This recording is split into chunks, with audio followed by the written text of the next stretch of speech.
میرے عزیز، کچھ لوگ ایسے ہیں جن سے عذاب قبر ہوگا ہی نہیں۔ میرے رسول کریم صلی اللہ تعالی علیہ وسلم نے ارشاد فرمایا کہ جو اللہ کے راستے میں شہید ہو گیا، یہ سنن نسائی میں موجود ہے، اسے عذاب قبر نہیں ہوگا، بلکہ ایک حدیث میں تو فرمایا حساب کتاب ہی نہیں ہوگا، اللہ بغیر سوال جواب کے جنت عطا فرما دے۔ کچھ لوگوں کو لوگوں کی بخشش پہ بھی مسئلہ ہی بنتا ہے کہ کوئی بخشا نہ جائے۔ اور ایک صاحب کہہ رہے تھے جی یہ کیا معاملہ ہے کہ جمعے کو بندہ مر گیا یا فلانا ہو گیا تو اس سے حساب کتاب نہیں ہوگا، اتنے بڑے جرم لوگوں نے کی، اتنے پاپ، اور جمعے کو مر گیا تو بخشا جائے گا۔ تو میں نے کہا جرموں کا بھی اسے حساب اللہ لے لے گا، لیکن میاں حساب کتاب کی ڈیوٹی نہ اللہ کی ہے تو بہتر یہ ہے کہ اسی کے ہاتھ میں رہے، تو نہ اپنے ہاتھ میں لینے کی کوشش کر۔ سنن ترمذی کی حدیث۔ ہمیں پتہ نہیں کیا مصیبت ہے، ہمیں پتہ نہیں کیا مسئلہ ہے۔ ایک جنازے سے میں نکلا، آپ یقین کریں کبھی کبھی کلیجہ پھٹ جاتا ہے۔ میں ایک جنازے سے نکلا تو میرے ساتھ ایک بندہ جنازہ پڑھ کے نکلا تو کہنے لگا جی پیر صاحب دیکھیں آج کتنی دنیا آئی ہے، حالانکہ یہ بندہ اس طرح کا تھا، اس طرح کا تھا، اس طرح کا تھا۔ میں نے اسے کہا یار تجھے تو فکر ہی لگ گئی ہے کہ جنت میں چلا ہی نہ جائے، تو اس طرح کرنا جنت کے دروازے کے سامنے کھڑے ہو جانا ڈنڈا لے کے کہ میں نے نہیں جانے دینا۔ شرم آنی چاہیے ہمیں۔ اللہ فرماتے ہیں جنت اتنی چوڑی ہے جتنے زمین و آسمان، اس کی چوڑائی زمین اور آسمان کے برابر ہے، تو ہم تو اپنے علاوہ کسی کو جانے نہیں دینا چاہتے جنت میں۔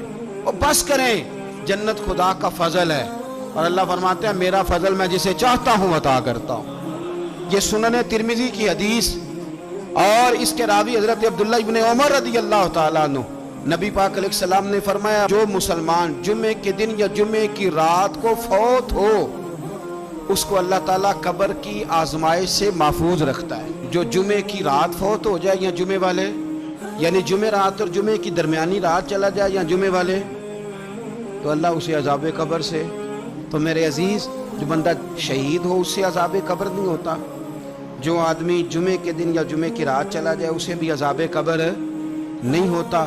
اور میرے رسول کریم صلی اللہ تعالی علیہ وسلم نے فرمایا جو بندہ ایک دن اور ایک رات، یہ حدیث صحیح مسلم میں، سنن ترمذی میں، مصنف عبد الرزاق میں موجود ہے، ایک دن اور ایک رات اللہ کی رضا کے لیے اسلامی سرحد پہ پہرا دے۔ میں اور آپ سوئے ہوئے ہیں، لیکن وہ لوگ جو فوجی بارڈروں پہ کھڑے ہیں، دیکھو مدینے والے محبوب کس کس پہ کرم فرماتے ہیں۔ ساری عمر نہیں، 24-25 سال کی سروس نہیں، فرمایا ایک دن اور ایک رات اللہ کی رضا کے لیے جو اسلامی سرحد پر پہرا دے، مسلمانوں کو کافروں سے بچائے، رب اسے عذاب قبر نہیں دے گا، اسے اللہ تعالیٰ اپنے فضل سے معاف فرما دے۔ ایک رات اور ایک، آپ کیا سمجھتے ہیں کہ ان فوجیوں کی کوئی چھوٹی شان ہے؟ ان کا کوئی چھوٹا مرتبہ ہے؟ ایک دن اور ایک رات اگر یہ پہرا دیں تو اللہ انہیں اتنا انعام عطا کرتا ہے۔ اسی طرح سن لو، یہ ذرا غور سے سننا، ابن ماجہ کی حدیث، اور اس کے علاوہ مسند ابو یعلا میں موجود حدیث کے راوی حضرت ابو ہریرہ رضی اللہ تعالی عنہ، حضور صلی اللہ تعالی علیہ وسلم نے فرمایا جو شخص بیماری سے فوت ہوا، قربان جاؤں میرے محبوب نے بیماری کا نام ہی نہیں لیا، فرمایا کوئی بھی بیماری ہو، فرمایا جو آدمی بیماری سے فوت ہوا اللہ اسے شہادت کی موت عطا فرمائے گا، اور وہ عذاب قبر سے اور قبر کے امتحان سے بھی محفوظ رہے گا، اور حضور فرماتے ہیں اس کو صبح اور شام جنت کے باغوں میں سے رزق دیا جائے گا۔ جو کسی بھی بیماری سے مرا، یہ لوگ بیماری سے مر رہے ہیں تو لوگوں نے اچھوت سمجھ رہے ہیں، اچھوت، یہ اچھوت نہیں ہے، اس لیے کہ لوارث نہیں، یہ خدا رسول کے ماننے والے ہیں، تم انہیں اچھوت کہہ رہے ہو اور مدینے والے رسول انہیں شہید فرما رہے ہیں۔ حضور نے فرمایا جو بیماری سے مرے شہید ہے، وہ قبر کے عذاب سے محفوظ رہے گا اور جنت کے باغوں میں سے اللہ رزق دے گا۔ لوگ کہتے ہیں دیکھو جی بڑا تانگ ہو کے دنیا سے گیا ہے، تو اس بندے کو بھی عذاب قبر نہیں ہوتا۔ اسی طرح جو بندہ سورہ ملک پڑھتا ہے، سنن ترمذی میں حضرت ابن عباس سے روایت ہے کہ حضور صلی اللہ علیہ وسلم کے ایک صحابی نے ایک جگہ خیمہ لگایا تو وہاں سورہ ملک پڑھنے کی آواز آتی، کوئی بندہ پڑھنے والا نظر نہیں آتا تھا۔ جب حضور کی بارگاہ میں عرض کیا تو فرمایا وہاں قبر تھی اور قبر کے اندر بیٹھ کے میرا صحابی سورہ ملک کی تلاوت کر رہا۔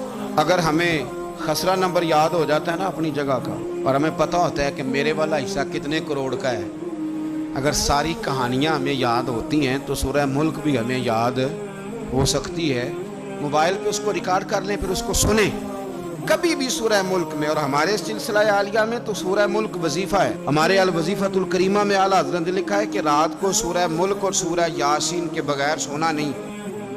سورہ ملک اتنی شاندار صورت ہے کہ نبی پاک صلی اللہ علیہ وسلم نے فرمایا یہ قیامت کے دن اللہ کی بارگاہ میں ناز سے جھگڑا کرے گی اور کہے گی اے اللہ، یہاں تو میرے پڑھنے والے کو جنت عطا فرما یا مجھے قرآن پاک سے علیحدہ کر دے۔ تو رب کریم پھر اپنے فضل سے پڑھنے والے کو جنت عطا کرے گا۔